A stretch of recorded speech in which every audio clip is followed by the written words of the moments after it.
Aujourd'hui, nous allons méditer sur le juge inique et la veuve et nous aurons comme sujet « Prie et sois patient ». Nous allons lire ensemble Luc 18, les versets 1er à 8. Jésus leur adressa une parabole pour montrer qu'il faut toujours prier et ne point se relâcher. Il dit: il y avait dans une ville un juge qui ne craignait point Dieu et qui n'avait d'égard pour personne. Il y avait aussi dans cette ville une veuve qui venait lui dire: fais-moi justice de ma partie adverse. Pendant longtemps, il refusa. Mais ensuite, il dit en lui-même: quoique je ne craigne point Dieu et que je n'ai d'égard pour personne, néanmoins, parce que cette veuve m'importune, je lui ferai justice afin qu'elle ne vienne pas sans cesse me rompre la tête. Le Seigneur ajouta: entendez ce que dit le juge inique.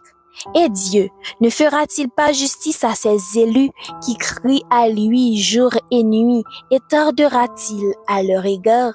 Je vous le dis, il leur fera promptement justice. Mais quand le Fils de l'homme viendra, trouvera-t-il la foi sur la terre? Parole du Seigneur. Selon ce passage, nous pouvons en tirer 3 grandes leçons.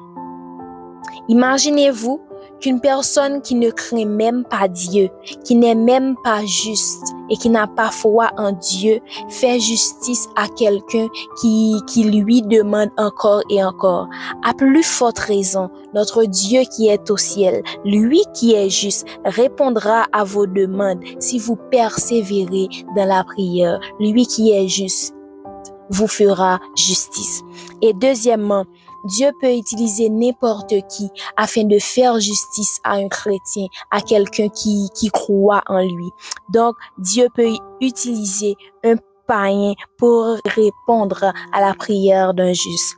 Et troisièmement, restez ferme de la prière et restez patient, persévérez. Là où Dieu est, il vous voit, il vous entend et il vous répondra au moment voulu.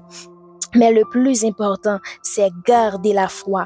Comme le dernier passage nous le dit, trouvera-t-il la foi sur terre? Des fois, ce n'est pas que Dieu n'entend pas nos demandes, ou du moins s'il ne nous voit pas, mais certaines fois, nous manquons de foi. Donc, gardez la foi et la foi.